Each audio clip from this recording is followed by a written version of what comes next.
wujud kita bakok mukalafat ulil kawadisi yamuhu binafsihi wadah niat kodrat irodat ilmu. Nah, nyampe di situ itu bagi orang-orang yang punya ilmu, termasuk dia adalah bersama Tuhan. Karena dengan ilmu pula itulah kita bisa terselamatkan, kita bisa melakukan sesuatu dengan mudah dengan ilmu tersebut. Nah, itu sudah bisa dikatakan bahwa kita bersama Tuhan.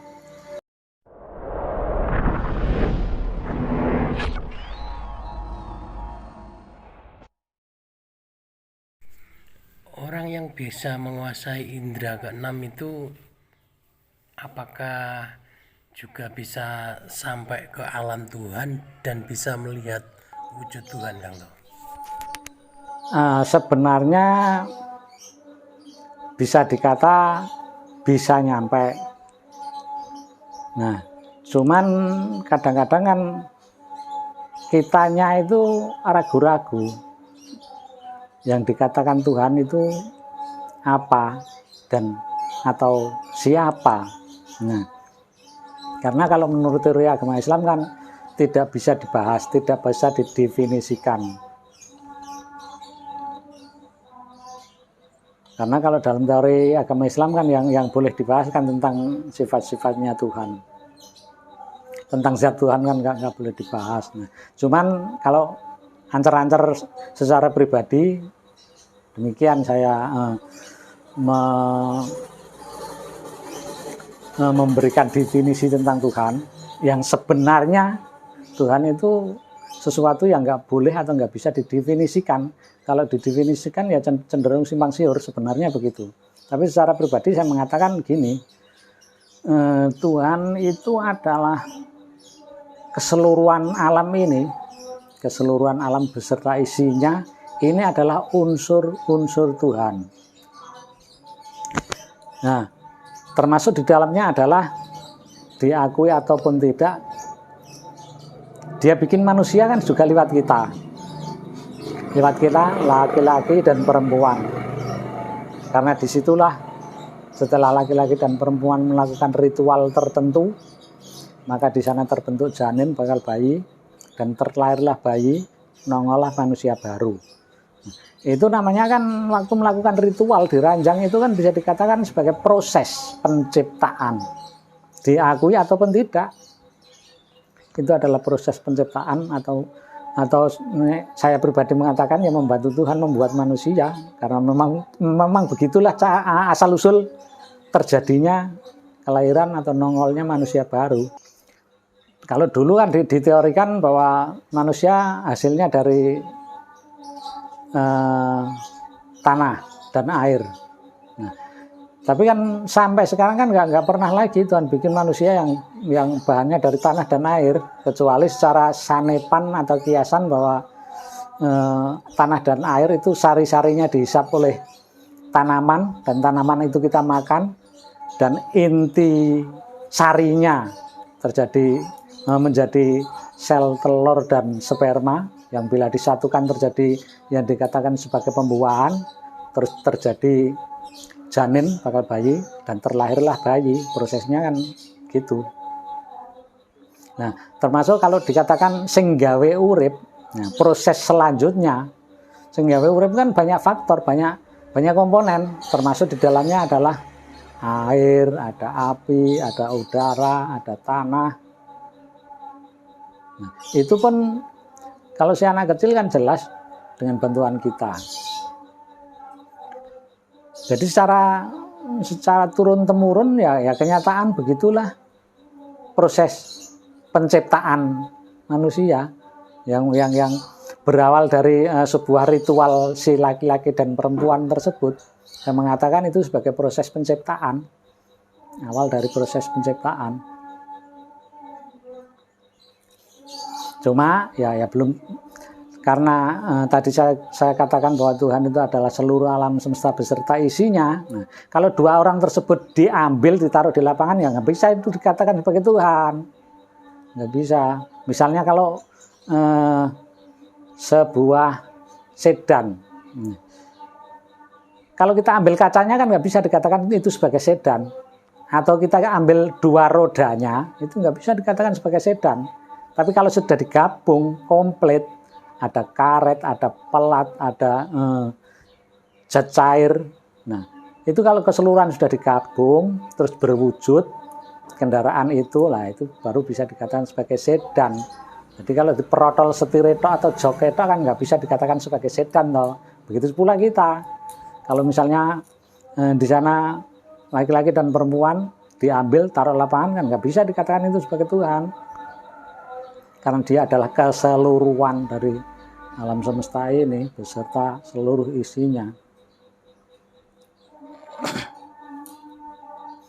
Begitu kalau versi saya sendiri loh ya.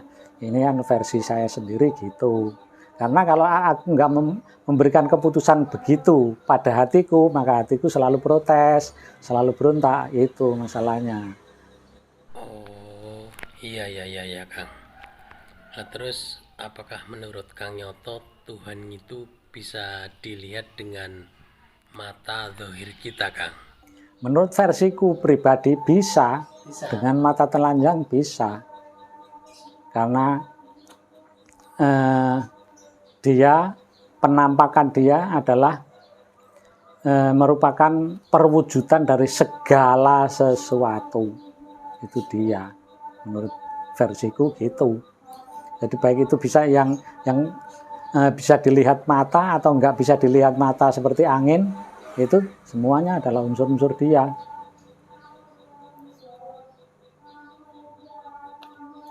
Jadi keseluruhan itu adalah sebuah proses dan dari berbagai macam faktor, berbagai macam komponen yang berkolaborasi atau terhubung kait antara satu dengan yang lain.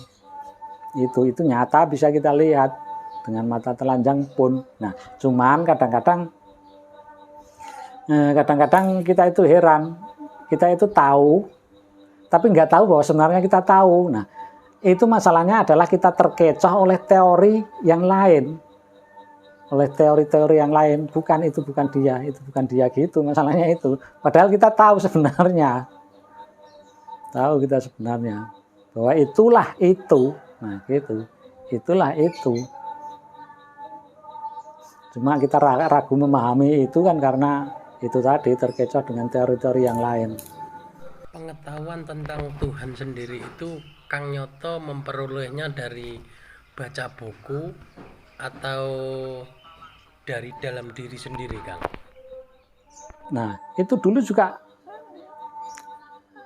aku ada kontroversi antara teori pelajaran agama di sekolah yang aku peroleh dengan sesuatu yang aku peroleh dari dalam diriku. Lah mungkin ini sedikit ada rancu di antara teman-teman. Mungkin katanya kok baik, katanya kok bukan hal yang menyimpang dan sesat, tapi kok gitu. Nah, itu gini. Secara teori agama, karena memang Tuhan itu adalah sesuatu yang nggak bisa didefinisikan. Itu tadi juga sudah saya katakan. Nah, saya sendiri juga mengatakan bahwa sebenarnya Tuhan itu nggak bisa didefinisikan.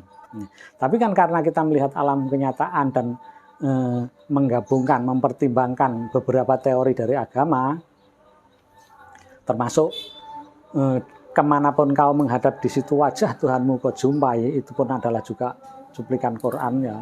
Karena saya juga bukan ahli Quran, sehingga tahunya juga hanya sedikit-sedikit itu yang saya ambil sebagai bahan perbandingan. Nah, maka bahwa kalau didefinisikan bahwa Tuhan itu adalah ini, nah, itu kurang tepatnya adalah karena Tuhan sendiri meliputi segala sesuatu. Nah, sehingga langsung saya berkesimpulan bahwa ya segala sesuatu inilah dia. Segala sesuatu inilah unsur-unsur dia. Nah, kalau dari sifat-sifatnya, kalau menurut Islam kan 20 sifat itu wujud, idam, baqo, dan seterusnya itu. Nah, termasuk di dalamnya orang-orang berilmu atau ulama itu adalah sudah bersama Tuhan, yaitu wujud kita bakok mukalafat ulil kawadisi kiamuhu binafsihi wadah niat kodrat irodat ilmu. Nah, nyampe di situ itu bagi orang-orang yang punya ilmu termasuk dia adalah bersama Tuhan, karena dengan ilmu pula itulah kita bisa terselamatkan, kita bisa melakukan sesuatu dengan mudah dengan ilmu tersebut. Nah, itu sudah bisa dikatakan bahwa kita bersama Tuhan, karena itu sifat-sifat dia yang wujud kita bakok mukalafatulil kawadisi dan seterusnya tersebut. Maka si ilmu tersebut adalah juga bagian terpenting bila mengikut pada kita. Dengan ilmu tersebut kita bisa melakukan suatu hal dengan mudah. Dengan ilmu tersebut kita bisa memperoleh sesuatu dengan tidak terlalu sulit. Nah, begitu, itu adalah sifat-sifat Tuhan.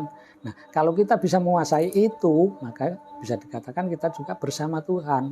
Begitu kalau aku versiku secara pribadi. Oke Kang. Berarti terakhir ini kesimpulannya menurut Kang Nyoto, Tuhan itu benar-benar bisa dilihat dengan mata zahir ya Kang?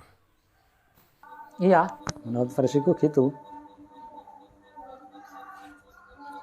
Dan dengan begitu maka si hati dan pikiran itu enggak selalu gelambiar roh muni roh. Enggak selalu gelambiar, punya keputusan tersendiri, punya kepastian. Jadi enggak macam kita berada dalam ketidakpastian menuju ketidaktentuan. Yang gelambiar.